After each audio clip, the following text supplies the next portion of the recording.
हाँ जी दोस्तों, कैसे हैं आप सब लोग? आई होप आप सब अच्छे होंगे। आज अपन अपने स्पेशलाइज एरियाज के चैप्टर में आगे बढ़ते हैं। कौन सा स्टैंडर्ड देखने वाले हैं? आज देखेंगे अपन ऐसे 805।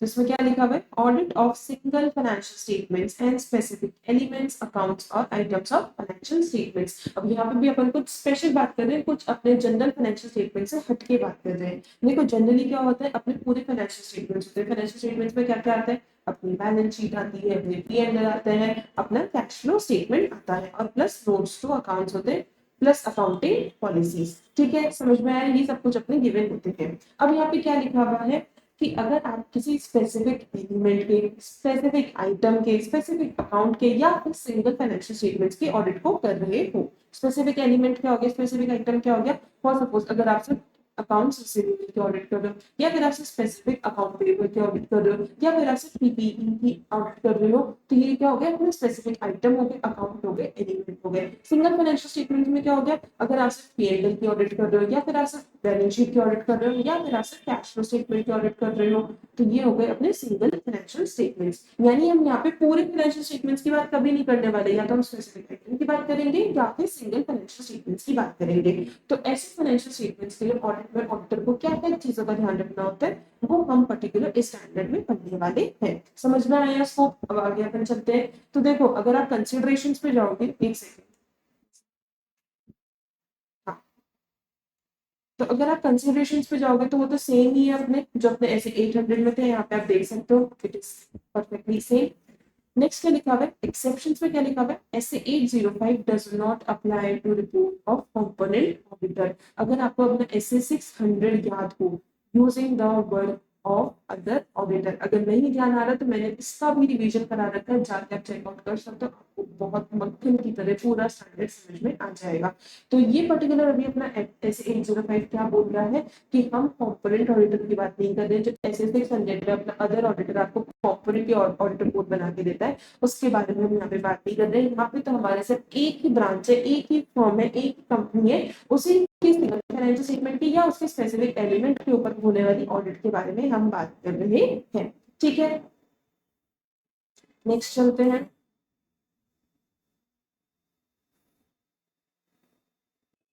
तो सबसे पहले वही अपना कंसिडरेशन आ गया एक्सेप्टेंस को लेके। अब क्या क्या पॉइंट्स गिवन है? Auditor is required to comply with all SAs relevant to audit. अब आपको लग रहा होगा कि ये तो कहीं ना कहीं सुना सुना सा पॉइंट है। तो अगर आप यहाँ पे देखो तो ये पॉइंट अपना इधर नहीं गिवन है, ये पॉइंट अपना प्लानिंग एंड परफॉर्मेंस के लिए गिवन है।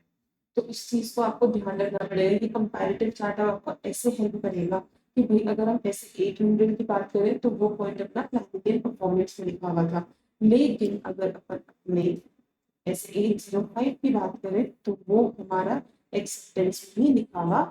तो ये चीज आपको ध्यान रखनी पड़ेगी। वही देखो, लॉजिक कुछ नहीं है इस चीज के पीछे, बट आईसीआई ने जैसे लिख के दिया है वो पॉइंट वहीं पे ही आना चाहिए। ठीक है, तो इस चीज का ध्यान में रखना। ठीक है, आगे चलते हैं। If auditor is not also engaged to audit complete set of financial statements, auditor shall determine whether audit in accordance with SEC is practicable। अगर आप किसी स्पेसिफिक एलिमेंट की या सिंगल फाइनेंशियल स्टेटमेंट की ऑडिट कर रहे हो, लेकिन कंपनी सेट की ऑडिट नहीं कर रहे हो, यानी आपको पूरे सेट की नॉलेज नहीं है, सारी कंपनी के ट्रांजेक्शन की नॉलेज नहीं है, तो इस केस में आपको देखना पड़ेगा कि जो भी आपका एसेस एप्लीकेबल है, क्या आप उनसे कंप्लाई प्रॉपरली कर पाओगे या नहीं कर पाओगे बिफोर एक्सेप्टिंग द एंगेजमेंट। क्या लिखा हुआ है? Then SA 200 requires the auditor to comply with. अब देखो ये भी एकदम सेम पॉइंट आ गया जो हमारा नीचे प्लानिंग एंड परफॉर्मेंस ऑफ ऐसे 800 में लिखा हुआ है। आप अगर चाहो ना तो ऐसे लिख भी सकते हो यहाँ पे, ऐसे 800 पीएनई प्लानिंग एंड परफॉर्मेंस, ताकि आपको ध्यान रहे कि भाई कौन कौन सा पॉइंट कहाँ से कैसे लिंक्ड है। ठीक है, ऐसे 200 requires the auditor to comply with ethical requirement including independence and all assets relevant to audit. Next में लिखा हुआ है, it also requires auditor to comply with each standard unless entire standard is not relevant or requirement is not relevant because it is conditional and the condition does not exist. ये भी बिल्कुल same है, same to same as ऐसे 800 planning and performance. आगे चलते हैं। Compliance with SAs may not be practicable when auditor is not also engaged to audit complete set of financial statements. अब यहाँ पे क्या बोलना चाह रहे हैं कि अगर आप किसी स्पेसिफिक एलिमेंट या सिंगल फाइनेंशियल स्टेटमेंट की ऑडिट कर रहे हो तो ऐसे केस में जो भी आपके स्टैंडर्ड्स अप्लाई हो रहे हैं उनसे कंप्लाई करना प्रैक्टिकेबल नहीं है यानी पॉसिबल नहीं है बिकॉज आप कंप्लीट सेट की ऑडिट नहीं कर रहे हो यानी आपको कंप्लीट ट्रांजेक्शन की नॉलेज नहीं है. In such cases, auditor often does not have the same understanding of entity and its environment, including its internal control, as an auditor who also audits complete set. यानी यहाँ पे आपको same वही बात लिखी हुई है कि अगर आप कंप्लीट सेट की ऑडिट नहीं कर रहे हो तो आपको पूरी नॉलेज नहीं होगी. Then क्या लिखा हुआ है? Auditor also does not have audit evidences about general quality of accounting records or other accounting information that would be acquired in audit of complete set. देखो आपके पास ऑडिट एविडेंसेस में पूरे मिलते हैं. एक आप कंप्लीट ट्रांजैक्शंस की ऑडिट करते हो तो उसमें आपको पूरे इंटर रिलेटेड एविडेंसेस मिल जाते हैं. लेकिन इस केस में आपने कंप्लीट सेट की तो ऑडिट नहीं करी है लेकिन एक स्पेसिफिक एलिमेंट या सिंगल फाइनेंशियल स्टेटमेंट्स की आपको ऑडिट करने के लिए आपके पास ऑफर आया है तो ये बहुत ज्यादा हाई चांसेस है कि आपको वो ऑडिट एविडेंसेस नहीं मिले which can support your single item single financial statements also because you are not auditing the complete set. In case of audit of specific element, certain assets require audit work that may be disproportionate to element being audited. इस example देखते हैं सबसे पहले तो. Although the requirements of SA 570 are likely to be relevant in audit of schedule of audit report may not be practicable because of audit effort required. यहाँ पे क्या बोल रहे हैं SA 570 के अकॉर्डिंग आपको गोइंग कंसर्न चेक करना होता है कि भाई हमारी जो एंटिटी है वो गोइंग कंसर्न है या नहीं है. अब आप क्या कर रहे हो सिर्फ ऑडिट रिसीव मतलब आपके जो अकाउंट रिसीवेबल है उनकी आप ऑडिट कर रहे हो. अब भाई अकाउंट रिसीवेबल उस केस में भी आपको चेक तो करना ही पड़ेगा कि हमारी कंपनी भी आगे चलेगी या नहीं चलेगी. वरना उस केस में हमने अगर इन्हें हिस्टोरिकल बेसिस पे दिखा रखा है हमने एआरस को तो उन्हें हमें रियलाइजेबल वैल्यू बेसिस पे चेंज करना होगा. तो भाई जरूरी तो है अगर हम एआरस भी कर रहे हैं लेकिन हम सिर्फ एआरस को चेक करने के लिए हम पूरे गोइंग कंसर्न चेक कर रहे हैं तो ये तो हो गया ना छोटे से काम को करने के लिए हमने इतना बड़ा काम फैला दिया कि हम भाई गोइंग कंसर्न तक चेक करने लग गए. तो यहाँ पे ये लिखा हुआ है कि हम छोटे छोटे कामों को करने के लिए आपको जो उसके सपोर्टिंग वर्क करने वो माइट भी आपके डिस्प्रपोर्शनेट हो. If auditor concludes that audit of single financial statement or specific element in accordance with SAs may not be practicable, यानी आपकी ये जो single financial statements है इनको हम नहीं कर सकते audit. Auditor may discuss with management whether another type of engagement might be more practicable. यानी हमें अपने मैनेजमेंट से बात करनी पड़ेगी कि क्या हम कोई दूसरा एंगेजमेंट कर सकते हैं. यानी बहुत सारे तरीके होते हैं कि हमने सिर्फ जो अग्रीड अपॉन प्रोसीजर्स है वो कर लिए या फिर आपने हमें कंप्लीट सेट दे दिया या फिर हमने सिर्फ रिव्यू प्रोसीजर्स कर लिए. तो यहाँ पे ये लिखा हुआ है आपको डिस्कस करना पड़ेगा मैनेजमेंट से कि हम कोई अदर प्रोसीजर्स या फिर अदर एंगेजमेंट इसमें कर सकते हैं क्या. ठीक है समझ में आया. आगे चलते हैं.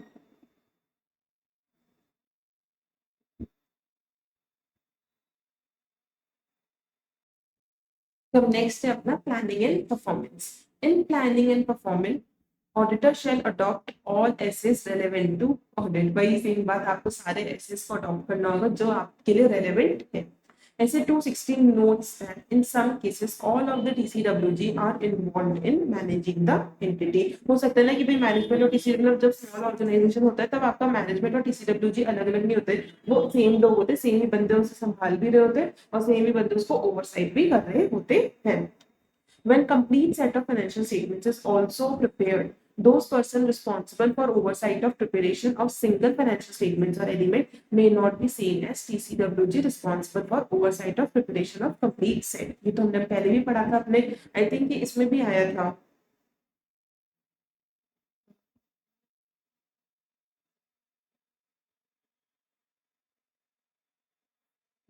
ये देखो यहाँ पे ये वाला जो पॉइंट है अपना कि हम जब हमें कंप्लीट सेट की कर रहे होते हैं तो उसका TCWG माइट भी सेम नहीं हो जो हमारे स्पेशल पर्पस फ्रेमवर्क होते हैं फाइनेंशियल स्टेटमेंट्स होते हैं. तो यहाँ पे भी यही लिखा हुआ है ऊपर कि आप जो स्पेसिफिक एलिमेंट या सिंगल फाइनेंशियल स्टेटमेंट्स बना रहे हो तो उसमें पॉसिबल नहीं है कि आपके जो TCWG कंप्लीट सेट के लिए हो वही आपके सिंगल फाइनेंशियल स्टेटमेंट्स के लिए हो. मतलब हो भी सकते हैं नहीं भी हो सकते. When auditing both financial statements, यानी complete set भी और single वाले भी, auditor may be able to use audit evidence obtained as part of audit of entities complete set. यानी आपने जो complete set के audit के दौरान आपने जो audit evidences गैदर किए थे वो might भी आपके जो single financial statements या audit कर रहे हो उसकी audit में भी आपको help करें.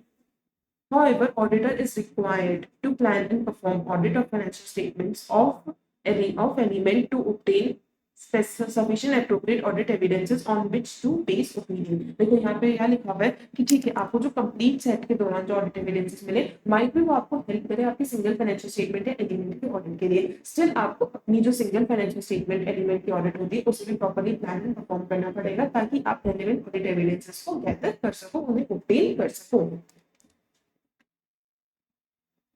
Individual financial statements that comprise complete set and many of the elements are interrelated। अब वही सेम मतलब सेम सी बात लिखी हुई है कि आपके जो सिंगल फाइनेंशियल स्टेटमेंट्स होते हैं और आपके जो एलिमेंट्स है वो इंटररिलेटेड कहीं ना कहीं आपके कंप्लीट सेट से होंगे, क्योंकि आपका जो कंप्लीट सेट है उनमें से आपने कुछ पार्ट्स को अलग निकाल के उनकी स्पेसिफिकली ऑडिट करी है तो वो इंटररिलेटेड तो बिल्कुल होंगे।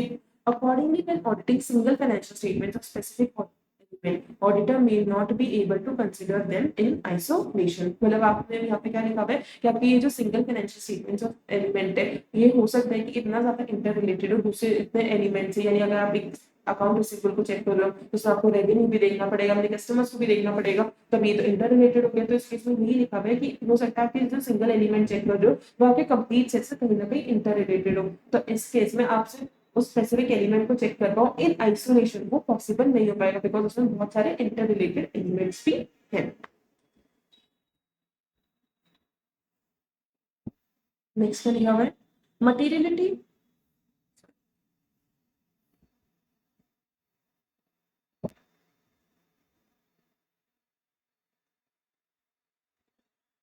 Materiality determined for single financial statements or specific element may be lower than materiality determined for entities complete set। मतलब सिंपल सी बात लिखी हुई है कि आप जो कंप्लीट सेट के लिए फाइनेंशियल स्टेटमेंट्स के लिए जो मटेरियलिटी डिसाइड कर रहे हो वो आपको लोअर देन ही रखनी पड़ेगी for the single financial statements. भाई सिंगल फाइनेंशियल स्टेटमेंट्स तो भाई इतना सा है और कंप्लीट सेट इतना बड़ा है, तो कंप्लीट सेट के लिए तो हमने मटेरियलिटी भी बड़ी रखी होगी, तो वो बड़ी मटेरियलिटी आपके सिंगल फाइनेंशियल स्टेटमेंट्स में नहीं चल पाएगी, तो उनके लिए आपको अपनी स्पेसिफिक छोटी मटेरियलिटी लेवल रखना ही होगा। ठीक है, समझ में आया? तो बहुत ही सिंपल से पॉइंट्स है अपने, अगर अपन इनको समराइज करना चाहे तो कैसे कर सकते हैं।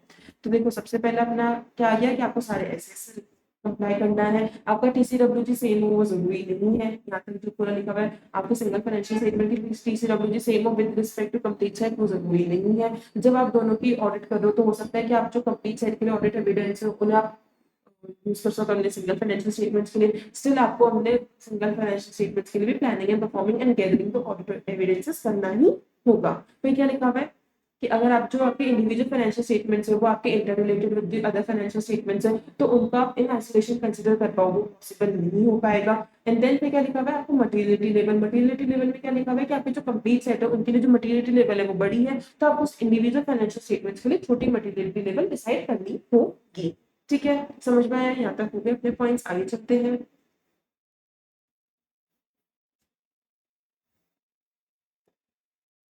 नेक्स्ट आता है अपना एक्सेप्टेबिलिटी ऑफ द एफआरएफ। मतलब हमने जिस एफआरएफ के अकॉर्डिंग अपने जो सिंगल फाइनेंशियल स्टेटमेंट्स बनाए हैं क्या वो एफआरएफ एक्सेप्टेबल भी है या नहीं है एज पर ऐसे 210। क्या लिखा हुआ है? In audit of single financial statements और of specific element applicability shall include whether application of FRM will result in presentation that provides adequate disclosures to enable intended users to understand information conveyed। मतलब basically वही लिखा हुआ है कि आपने जो भी फाइनेंशियल इन्फॉर्मेशन अपने फाइनेंशियल स्टेटमेंट्स में कन्वे करी है क्या उसे यूजर्स प्रॉपर्ली समझ पा रहे हैं या नहीं समझ पा रहे हैं। अगर समझ पा रहे तो आपका फाइनेंशियल रिपोर्टिंग फ्रेमवर्क एक्सेप्टेबल है, अगर नहीं समझ पा रहे तो खराब है। Financial statement may be prepared in accordance with applicable FRF established by an authorized or recognized standard setting organization for preparation of complete set of financial statements। मतलब सिंपल सी यहाँ पे बात लगी हुई है कि आप जो आपकी कंप्लीट सेट बनता है उसमें आपने जिस फ्रेमवर्क के अकॉर्डिंग बनाया वो फ्रेमवर्क आपके पास आ सकता है या फिर या तो किसी स्टैंडर्ड सेटिंग ऑर्गेनाइजेशन है यानी आईसीए ने अगर आपको प्रोवाइड करा है, जैसे अपने एएस इंडिया से तो अगर आईसीए ने प्रोवाइड करा है तो वो अपने रिकॉग्नाइज्ड स्टैंडर्ड सेटिंग ऑर्गेनाइजेशन या फिर किसी एप्लीकेबल लॉज एंड रेगुलेशंस के अकॉर्डिंग बनाया है तो वो भी आपको यहाँ पे लिखना होगा। मतलब बेसिकली यही क्या वो जनरली एक्सेप्टेबल है क्या और वो किस सोर्स के थ्रू आपके वो फाइनेंशियल रिपोर्टिंग फ्रेमवर्क आए हैं। ठीक है, आगे चलते हैं। अब आ गया अपना last consideration that is forming a opinion. क्या लिखा हुआ है? Form of opinion depends on applicable FRF and any applicable laws and regulation. मतलब सिंपल सा है कि आपका क्या एफआरएफ है क्या लॉज एंड रेगुलेशंस आपका एप्लीकेबल है वो आप सब डिसाइड करते हैं कि आपका फॉर्म ऑफ ओपिनियन कैसे जाने वाला है। क्या लिखा हुआ है? When expressing an unmodified opinion यानी आपकी कोई भी प्रॉब्लम नहीं है आपकी रिपोर्टिंग में on complete set uses one of the following phrases, मतलब बेसिकली आपको याद है fair presentation framework, compliance framework, उसी के अकॉर्डिंग यहाँ पे पॉइंट्स लिखे हुए। Financial statements present Fairlie in all material respects in accordance with applicable FRF, यानी हो गए फेयर प्रेजेंटेशन फ्रेमवर्क। दूसरा, financial statements give true and fair view in accordance with applicable FRF, ये हो गया अपना compliance framework। Financial statements are prepared in all material respects in accordance with the applicable FRF, जब point आ गया कि हमने जो भी अपने फाइनेंशियल स्टेटमेंट बनाए हैं वो एकदम प्रॉपर्ली अपने एज पर एप्लीकेबल FRF बनाए हैं। फिर क्या लिखा हुआ है, factors that may affect auditors consideration as to whether to use phrases present fairly or gives true and fair view in auditor's opinion, मतलब आपके क्या क्या फैक्टर्स आपके इन फ्रेजेस को चेंज कर सकते हैं वो नीचे लिखे हुए हैं। क्या क्या है पढ़ते हैं। Whether applicable FRF is explicitly or implicitly restricted to preparation of complete set, या क्या वो आपके जो भी फ्रेमवर्क है वो पूरे फाइनेंशियल स्टेटमेंट यानी कंप्लीट सेट के लिए है या फिर सिंगल फाइनेंशियल स्टेटमेंट्स के लिए, वो एक बार चेक करना होगा। Weather SFS or specific element will, यानी आपके एसएफएस क्या है, सिंगल फाइनेंशियल स्टेटमेंट्स, या फिर आपका specific element will comply fully with each of those requirements of framework, यानी आपके जो कंप्लीट सेट के लिए आपके जो फ्रेमवर्क है, क्या एसएफएस भी उन सारे फ्रेमवर्क से उनके जो भी उसमें रिक्वायरमेंट्स उससे कंप्लाई कर पाएगा। And presentation includes related disclosures, यानी जिस भी फ्रेमवर्क जो आपका कंप्लीट सेट का फ्रेमवर्क है उसमें जितनी भी रिक्वायरमेंट्स है क्या एसएफएस उससे कंप्लाई कर पाएगा या नहीं कर पाएगा।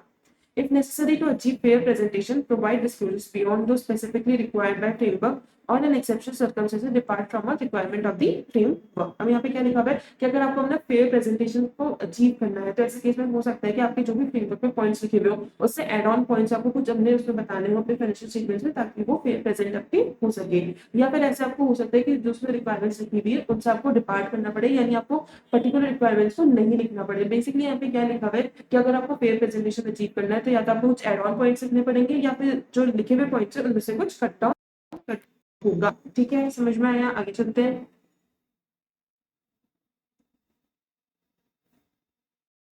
नेक्स्ट आ गया अपना फॉर्मेलियन ओपिनियन। क्या लिखा हुआ है इसमें, SS 700 requires auditor in forming opinion to evaluate whether financial statement provide adequate disclosures to enable intended users to understand the effect of material transactions and events on information conveyed in financial statements। क्या लिखा हुआ है कि आपके जो financial statements है उनमें proper सारे डिस्क्लोजर्स होने चाहिए ताकि यूजर्स को समझ में आ सके कि क्या ट्रांजेक्शन इसमें कन्वे किए जा रहे हैं।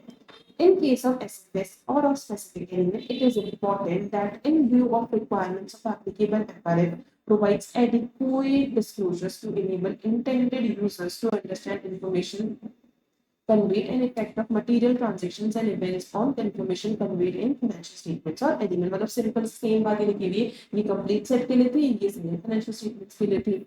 Then considering whether a matter included in audit report on complete set of financial statements is relevant in context of engagement to report on SFS और specific element involves professional judgment। मतलब यहाँ पे क्या लिखा हुआ है कि अगर कोई मैटर है जो आपने कंप्लीट सेट में उसको हाईलाइट किया है तो वो क्या एसएफएस में भी इंपॉर्टेंट है, क्या उसमें भी उसको आना चाहिए, वो हमें एक बार डिटरमाइन करना पड़ेगा। तो उसमें क्या चाहिए, हमारी प्रोफेशनल जजमेंट। क्या लिखा हुआ है नेक्स्ट नीचे, factors that may be relevant in considering those implications include nature of matter, मतलब ये बेसिकली इसी से रिलेटेड।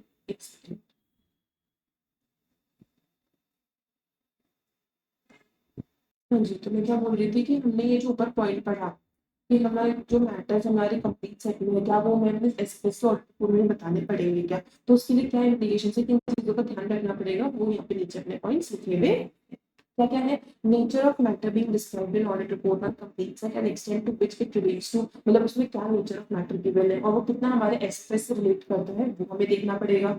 परवेसिवनेस ऑफ मैटर, मतलब ऐसा तो नहीं है मैटर जो पूरे फाइनेंशियल स्टेटमेंट्स को इन टोटल इम्पैक्ट कर रहा है, अगर इन टोटल इम्पैक्ट कर रहा है यानी एसएफएस को भी इम्पैक्ट कर रहा है तो उस केस में उसको लिखना पड़ेगा। Nature and extent of differences between applicable FRF, मतलब जो आपका एफआरएफ यानी कंप्लीट सेट के लिए और एसएफएस के लिए जो आपने एफआरएफ अप्लाई करे हैं उनमें कितना डिफरेंस है, उनका नेचर क्या है, उसके बेसिस पे डिपेंड करेगा कि क्या जो हमने मैटर अपने कंप्लीट सेट में लिखा है क्या वो हमें अपने एसएफएस में भी रिपोर्ट करना होगा क्या। Extent of difference between a period covered by complete set and SFS और एलिमेंट, मतलब या तो आपके पीरियड हो सकता है कि सेम हो यानी आपका फर्स्ट अप्रैल से लेकर 31 मार्च, लेकिन अगर आपके एसएफएस का पीरियड कुछ डिफरेंट है तो ऐसे केस में देखना पड़ेगा कि ये जो डिफरेंट पीरियड वाले फाइनेंशियल स्टेटमेंट्स है सिंगल फाइनेंशियल स्टेटमेंट्स क्या इसके लिए भी वो मैटर रिलेवेंट है या नहीं। Time elapse date of audit report on complete set, यानी बेसिकली यहाँ पर सिंपल सा पॉइंट आ गया कि आपकी जो कंप्लीट सेट के लिए आपकी जो ऑडिट रिपोर्ट बनी है उसकी डेट क्या है और आपकी ये जो सिंगल फाइनेंशियल स्टेटमेंट्स बन रहे हैं इसकी डेट क्या है। हो सकता है ना कि जब वो ऑडिट रिपोर्ट बने हो तब वो मैटर आपके लिए बहुत ज्यादा रिलेवेंट हो, काफी ज्यादा इम्पैक्ट रखता हो, लेकिन जब एसएफएस की ऑडिट रिपोर्ट बन रही है तब तक वो मैटर रिजॉल्व हो चुका है, वो उतना वो मैटर ही नहीं करता है। तो ऐसे ही हो सकता है कि आपको अपने एसएफएस में नहीं दिखाना पड़े। तो वही सब मैटर्स यहाँ पे लिखे हुए जो आपको डिटरमाइन करने में हेल्प करेंगे कि आपको कंप्लीट सेट का मैटर अपने एसएफएस की ऑडिट रिपोर्ट पे लिखना है या नहीं लिखना। नेक्स्ट क्या लिखा हुआ है,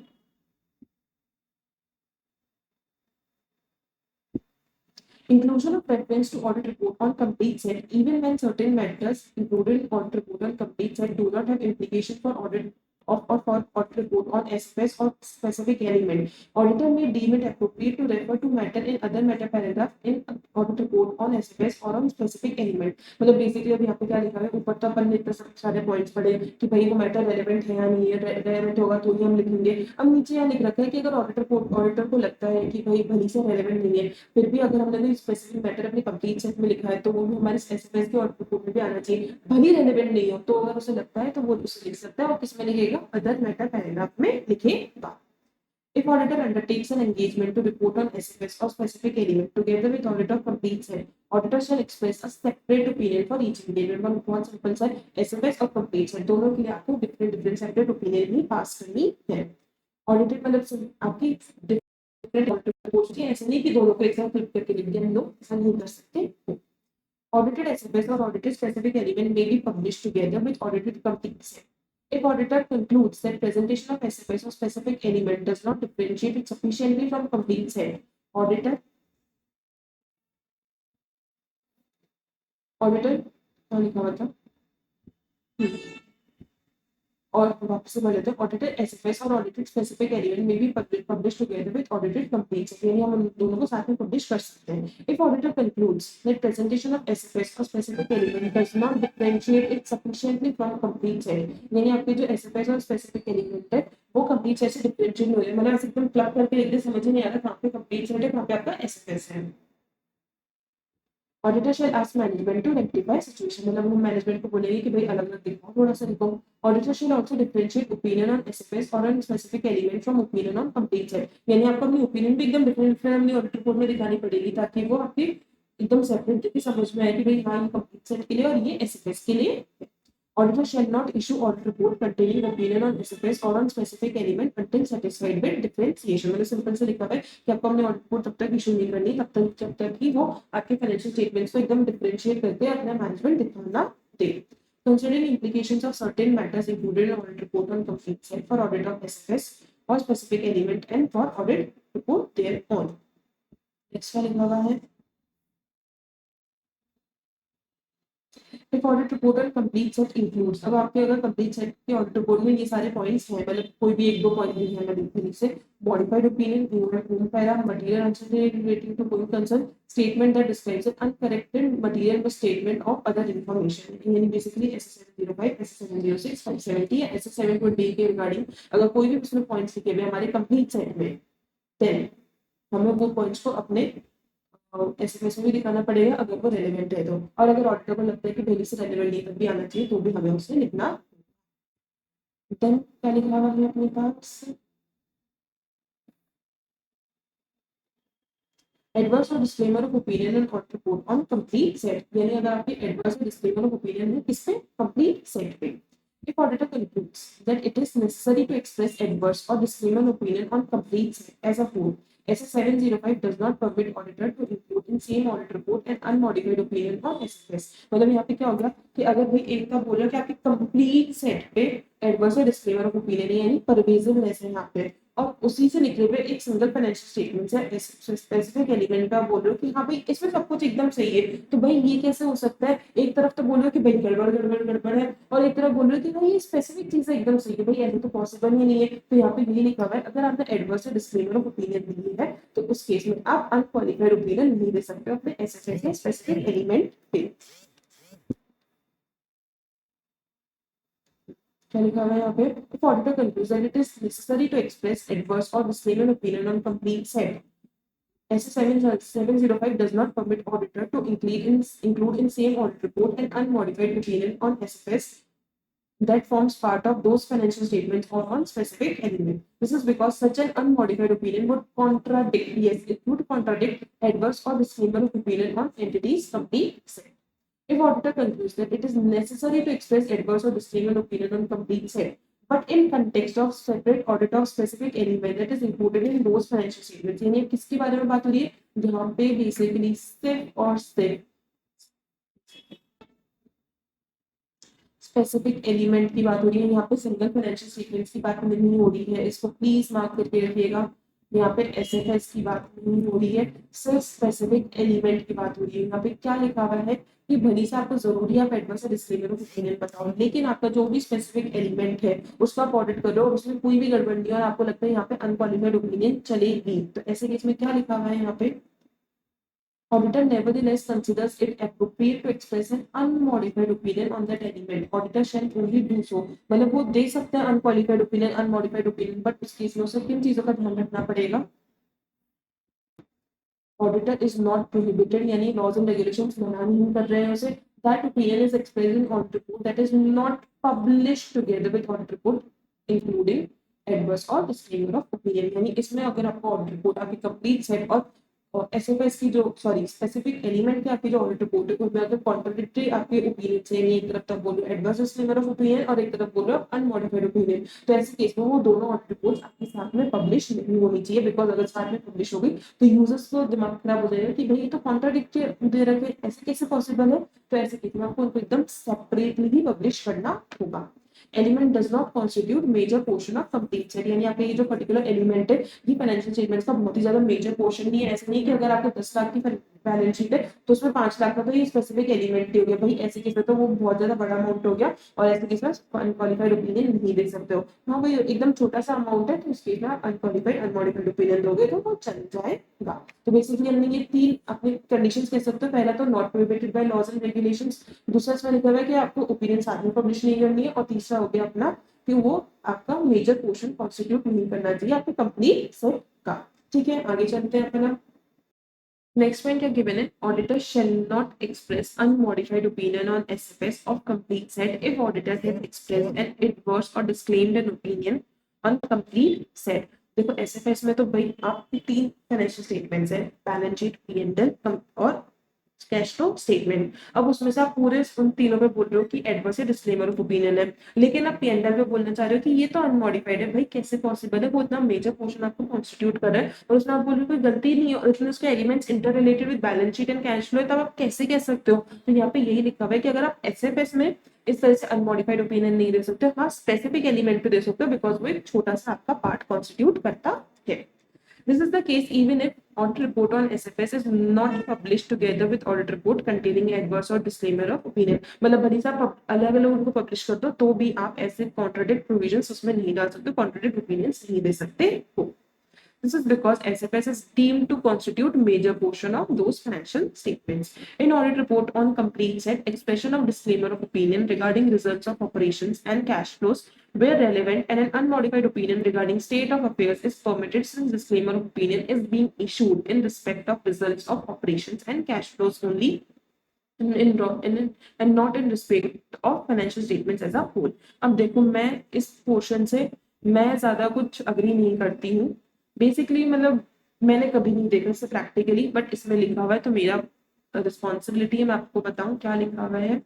देखो ये क्या बोलना चाह रहा है, मैं यहाँ पे ड्रॉ करके बताती हूँ। आपके 3 फाइनेंशियल स्टेटमेंट्स हैं, balance sheet, P and L and cash flow statements. ये कंसोलिडेटेड फाइनेंशियल स्टेटमेंट्स नहीं है, कैश फ्लो स्टेटमेंट है, ध्यान रखना इस चीज को। क्या लिखा हुआ है यहाँ पे कि आपके ये जो पी&एल और आपके कैश फ्लो स्टेटमेंट्स है इस पे तो हमारा है डिस्क्लेमर ऑफ ओपिनियन, ठीक है। ऐसे केस में आपकी ये जो बैलेंस शीट है इस पे आप अपनी अनमॉडिफाइड ओपिनियन दे सकते हो, वो ये बोलना चाहते हैं। मतलब या आप ऐसे कह सकते हो एक्सेप्शन है एक तरीके का कि वैसे तो हम बोल रहे हैं कि सिंगल फाइनेंशियल स्टेटमेंट्स में आप कॉन्ट्राडिक्टरी ओपिनियन नहीं दे सकते हो, लेकिन स्पेसिफिक केस में अगर आपकी ये जो P&L and cash flow statement है इस पे अगर डिस्क्लेमर ऑफ ओपिनियन है तो ऐसे केस में आप बैलेंस शीट पे अनमॉडिफाइड ओपिनियन दे सकते हो। और उसका रीजन उन्होंने यहाँ पे क्या लिखा हुआ है, since disclaimer of opinion is being issued in respect of results of operations and cash flows only and not in respect of financial statements as a whole. बोले यहाँ पे ये बोलना चाह रहे हैं कि हमने जो भी अपनी डिस्क्लेमर ऑफ ओपिनियन दिया है वो पूरे फाइनेंशियल स्टेटमेंट्स के ऊपर नहीं दिया है, पूरे फाइनेंशियल स्टेटमेंट्स के बेसिस पे हमने नहीं दिया है, हमने सिर्फ हमारे PNL and cash flow statement के ऊपर बोला है। तो अगर हमने सिर्फ पीएनएल कैश फ्लो स्टेटमेंट के लिए बोला है, यानी हमने बैलेंस शीट को इसमें कवर नहीं किया है, और बैलेंस शीट अगर अनमॉडिफाइड है तो उस केस में हमें कोई प्रॉब्लम नहीं है। मतलब देखो इसका कोई भी लॉजिक नहीं है, आज तक मैथ से कभी वो नहीं हुई, बट मैंने भी अपने एग्जाम्स के लिए इसको याद रखा था कि हाँ भी अगर ऐसा कोई केस आ गया तो मुझे यही आंसर करके आना है, बिकॉज आईसीआई ने लिखा है तो आईसीआई की बात को तो मानना ही होगा। तो बस इसको याद रख लो कि अगर आ गया तो हमें इस एक्सेप्शन को पुट डाउन करके आना है। ठीक है, समझ में आया? आगे चलते हैं।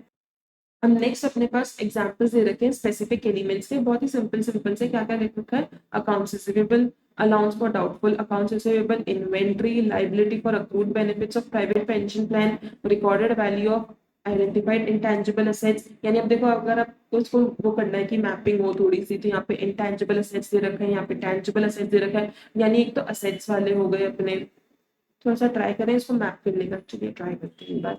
असेट्स में क्या क्या आ गए? सबसे पहले अपने फिक्स असेट्स में चलते हैं, टैंजिबल असेट्स आ गए, इंटैंजिबल असेट्स आ गए, फिर अपने अकाउंट्स रिसीवेबल आ गए। अकाउंट्स रिसीवेबल से क्या देख सकते हैं अपन? डाउटफुल डेट्स को देख सकते हैं, उनके प्रोविजंस की बात यहाँ पे हो गई। और क्या आ गया अपने असेट्स में? इन्वेंट्री आ गई, यानी अब बेसिकली अपन करंट असेट्स की बात कर रहे हैं, राइट? तो ये तो हो गई अपने असेट्स की बात। लाइबिलिटी पे चलते हैं, लाइबिलिटी पे अपने पास क्या क्या दे रखा है? हम्म यहाँ पे दे रखा है हमने बस liability for accrued benefits of private pension plan. तो ये एक हो गया अपना प्राइवेट पेंशन प्लान का, तो ये पॉइंट आ गया। फिर क्या लिखा हुआ है? Liability for incurred but not reported claims in an insurance portfolio, यानी ये इंश्योरेंस से रिलेटेड अपनी लाइबिलिटी आ गई। देखो एकदम एग्जैक्ट तो लैंग्वेज कितनी आप याद कर पाते हो वो आप पे डिपेंड करता है, बट आपको मेन पॉइंट्स याद रहते हैं। जैसे ये 4 पॉइंट से याद रह सकते हैं। एक तो अगर आपको प्राइवेट पेंशन प्लान वाला पॉइंट याद रखे तो इतना ही आपके लिए काफी हो जाएगा। ठीक है, तो क्या लिखा हुआ है? Schedule of externally manage assets and income of private pension plan. अभी ये अपना असेट से रिलेटेड हो गया। असेट से किससे रिलेटेड है? अपने प्राइवेट पेंशन प्लान से रिलेटेड है। तो यहाँ पे आप लिख सकते हो मैनेज्ड असेट्स।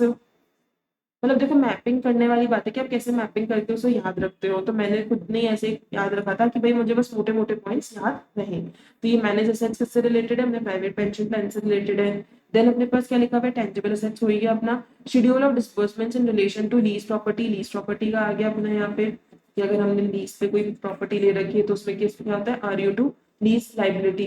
तो आरयू एंड लीज लाइबिलिटी दोनों ही है यहाँ पे, तो उनकी भी बात हो गई यहाँ पे। शेड्यूल ऑफ प्रॉफिट पार्टिसिपेशन और एम्प्लॉय बोनसेस वगैरह। तो ये क्या हो गया? अपने स्पेसिफिक एलिमेंट्स हो गए जिनकी कि एक कंपनी एक ऑर्गेनाइजेशन स्पेसिफिकली ऑडिट करवा सकती है to check whether it is correct और नॉट। तो बेसिकली अगर आपको इनमें से 4-5 पॉइंट्स याद रह जाए, बेसिकली आप और जो असेट्स वाले हैं उन सबको याद रख सकते हो, बहुत सिंपल सिंपल से हैं। तो अगर आपको 4-5 इन टोटल याद रह गए तो आप आराम से अपने कोई भी क्वेश्चन को कर पाओगे। एग्जाम्पल पूछ रहे हो तो आप एग्जाम्पल भी आराम से पुट डाउन कर पाओगे। तो ये हो गया अपना ऐसे 805 का भी रिवीजन। बहुत ही छोटा सा स्टैंडर्ड था, ज्यादा दिमाग लगाने का भी नहीं था। मतलब बेसिक आपको मोटी बात समझ में आनी चाहिए कि अगर हम सिंगल फाइनेंशियल स्टेटमेंट या स्पेसिफिक एलिमेंट के ऑडिट कर रहे हैं तो ऐसे केस में हमें ऑडिट करते वक्त किन किन चीजों का ध्यान रखना पड़ेगा, वो स्टैंडर्ड में लिखी हुई। तो उसके बाद आप आराम से अपने पूरे स्टैंडर्ड को कर पाओगे। सो आई होप आप लोग को समझ में आया होगा। अगर आपको कोई भी डाउट हो तो आप मुझसे रीच आउट कर सकते हो टेलीग्राम चैनल के थ्रू, यूट्यूब चैनल के थ्रू। और ये आप नोट्स चाहिए तो ये नोट्स भी आपको टेलीग्राम चैनल पे मिल जाएंगे। टेलीग्राम चैनल का लिंक कहाँ पे गिवन है? आपको डिस्क्रिप्शन बॉक्स में आराम से मिल जाएगा। सो मैं अभी के लिए विदा देती हूँ। बहुत ही जल्दी उसका जो नेक्स्ट स्टैंडर्ड यानी ऐसे 810 उसका भी मैं रिवीजन ले आऊंगी। तो तब तक के लिए मैं आपसे विदा देती हूँ। This is C Nandi Gupta signing off. Tata, bye bye.